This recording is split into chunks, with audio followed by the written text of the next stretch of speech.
Starting में हम देखते हैं चैनपिंगन प्रैक्टिस कर रहा है, लेकिन जब वो दरवाजे के सामने आता है वो देखते हैं निंग्याओ कुछ सर्कल टाइप का बना के रखा है। अब चैनपिंगन निंग्याओ से पूछता है ये क्या है। अब निंग्याओ कहने लगता है अगर तुम बॉक्सिंग सीखना चाहते हो तो तुम्हें 3 टेक्निक सीखना पड़ेगा। अब निंग्याओ चैनपिंगन को टेक्निक के बारे में बोलने लगता है। सबसे पहले वो वॉकिंग पाइल के बारे में बोलता है, उसके बाद निंग्याओ चैनपिंगन को वॉकिंग पाइल का हर एक स्टेप करके दिखाता है। उसके बाद निंग्याओ चैनपिंगन से कहता है वैसा ही करने को, लेकिन चैनपिंगन वो कर नहीं पाता, बार बार गिर जाता है। ये देख के जिग्यो उसका मजाक उड़ाता है। उसके बाद वो कुछ सीड नीचे फेंक देता है और हम देखते हैं एक मुर्गी बड़ी ही तेजी से वॉक करके उन सीडों को खा लेता है। अब जिग्यो चैनपिंगन को मजाक उड़ाते हुए कहता है ये मुर्गी तो तुमसे अच्छा है। यहाँ पर निंग्याओ को भी समझ में नहीं आ रहा था कि चैनपिंगन को कैसे सिखाया जाए। अब निंग्याओ को कुछ याद आता है और चैनपिंगन के पास आके बोलता है तुमने सही कहा था, मार्शल आर्ट ऐसी चीज ही है, अगर तुम इसे बार बार प्रैक्टिस करते रहो तो तुम्हें एक दिन इसके बारे में समझ में आ जाएगा और उसमें तुम मास्टर हो पाओगे। अब चैनपिंगन कहता है मैं रिवर में जाके इसे प्रैक्टिस करना चाहूंगा और निंग्याओ भी इजाजत दे देता है। अब चैनपिंगन अपने बकेट उठा के रवाना हो गया था। उसके बाद हम एक लड़की को देखते हैं जो कि अपने गार्ड को बोल के कल्टीवेशन करने बैठ जाता है। वो कल्टीवेशन के अंदर कुछ विजन भी देखता है, लेकिन उसका कल्टीवेशन खराब कर देता है ये बंदा। इस बंदे का नाम है कुशवान। अब इस बंदे को देख के ये बंदी बहुत गुस्सा हो गया था और अपने गार्ड को बोलता है इसे मार डालो। अब वो गार्ड इस बंदे का पीछे पड़ जाता है। फिर हम चैनपिंगन को देखते हैं जो कि नदी में स्टोन कलेक्ट कर रहा है और वो स्टोन को देखते हुए कहता है इन स्टोन का कलर फीका पड़ गया है, लेकिन उसे समझ में नहीं आता कि ऐसा किस लिए है। यहाँ पर हम देखते हैं कुशवान के पीछे अभी तक वो बंदा पड़ा हुआ था, लेकिन कुशवान भागते हुए एक जगह रुक जाता है। फिर से हम चैनपिंगन को देखते हैं जो कि अपना टाइम वेस्ट ना करके उसे प्रैक्टिस करने लगता है और उससे अपने अंदर इम्प्रूवमेंट भी दिखाई देता है। लेकिन हम देखते हैं वहाँ पर उस बंदे को मार के कुशवान आ गया था,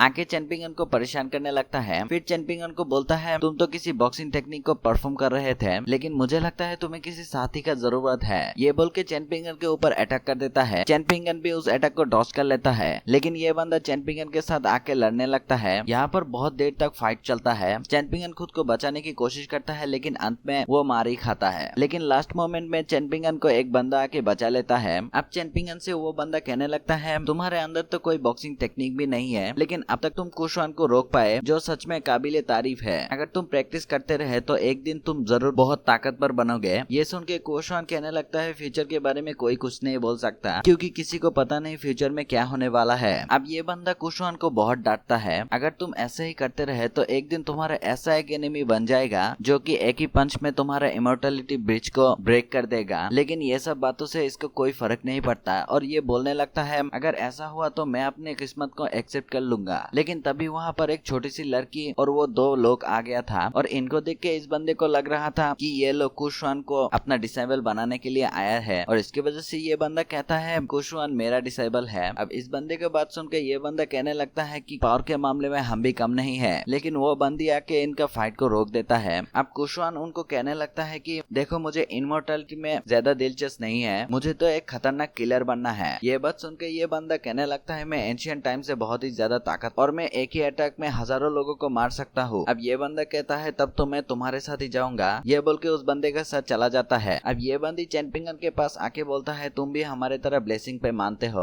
और मुझे अफसोस है कि हमारे अभी तक जान पहचान नहीं हुई। अब ये बंदी चैनपिंगन को स्टोन के बारे में पूछता है। अब चैनपिंगन कहता है मुझे फॉर्चून टेलर लू ने इनको कलेक्ट करने को बोला था। अब ये बंदी चैनपिंगन से कहने लगता है क्या तुम अंकल लू को जानते हो। ये बात सुन के चैनपिंगन को झटका लग गया था, क्योंकि उसे विश्वास ही नहीं हो रहा था कि ये लोग फॉर्चून टेलर की फैमिली से बिलोंग करता है। अब ये बंदी चैनपिंगन से कहने लगता है नहीं ऐसा कोई बात नहीं, असल में फॉर्चून टेलर हमारे सेक्ट में कुछ साल गुजारा था और इसके वजह से हम लोग उनके पहचानते हैं और उनका अंकल बोलते हैं। ये बात सुन के चैनपिंगन उस बंदी को एक स्टोन दे देता है और बोलता है अगर कभी भी उनके साथ मुलाकात हुआ तो मेरी तरफ से उन्हें ये चीज दे देना। अब चैनपिंगन उस छोटे लड़के को भी एक स्टोन दे के वहाँ से चला जाता है। फिर हम देखते हैं वो 2 बंदा बंदी एक साथ जाने लगता है, लेकिन उनको पता चल जाता है कि वहाँ पर कोई उन पर नजर रख रहा था, इसीलिए ये बंदा उस पर अटैक कर देता है। अब वहाँ से एक बंदा बाहर निकल आता है। फिर वो दोनों यहाँ पर एक लड़की के बारे में बात करता है। फिर वहाँ से वो लोग चला जाता है। फिर हम देखते हैं वो हरामी लड़की का सीन। पता नहीं क्यों इसे देख के ही मुझे गुस्सा आ जाता है। यहाँ पर ये बंदे को पीट रहा था और ये बंदा कह रहा था वो जिनियन मुझसे झूठ बोला है, लेकिन अब तो वो मास्टर वन का डिसेबल बन गया है और उसे ब्रिज को क्रॉस करने में भी मना किया गया है। लेकिन इस बात से इस बंदे को गुस्सा आ गया था और इसके माँ से कहता है अभी तक आपने इसे जिंदा क्यों रखा। अब इसका माँ यानी ये बंदी आके कहता है चिंता मत करो, वो आर्मर जरूर हमारे हाथों आएगी। फिर इस बंदी के कान में एक गार्डा के कुछ तो कहता है। इस बंदे का बात सुन के ये बंदी खुश हो गया था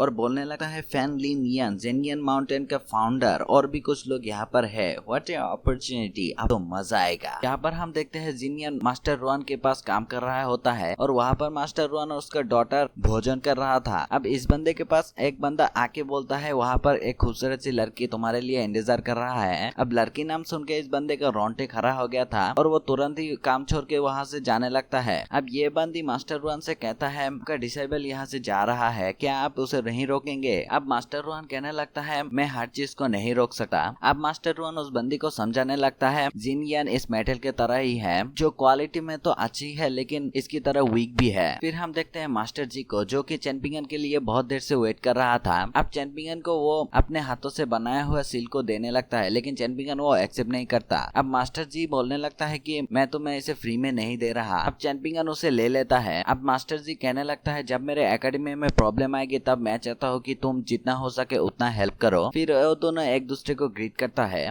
अब मास्टर जी जाते हुए कहता है अगर तुम बचा नहीं पाए तो तुम गिल्टी फील मत करना। फिर हम जिनियन को देखते हैं जो कि तेजी से दौड़ते हुए ब्रिज की ओर आ रहा था। उसे लग रहा था जिग्यो उससे मिलने आया है लेकिन जब ये ब्रिज पे पहुंचता है तब ये देखता है वो हरामी बंदी। अब इसे देख के इस बंदे का मूड खराब हो गया था। अब वो जाने लगता है लेकिन उस बंदी का एक गार्ड के इस बंदे को रोक लेता है। अब ये बंदे इस बंदे के पास आके बोलता है चिंता मत करो, मैं तो तुम्हें बस यही बात कहने आया हूँ कि मैं तुम्हारे दोस्त यानी चैंपियन को मारने वाला हूँ। ये बात सुन के उसको झटका लग गया था। अब जिनियन उस बंदी से बात करने के लिए आगे बढ़ता है लेकिन तभी उसे याद आता है कि उसे ब्रिज पार करना मना है। अब उसको समझ में नहीं आ रहा था कि वो क्या करे और इसी के साथ ये वाला एपिसोड खत्म होता है।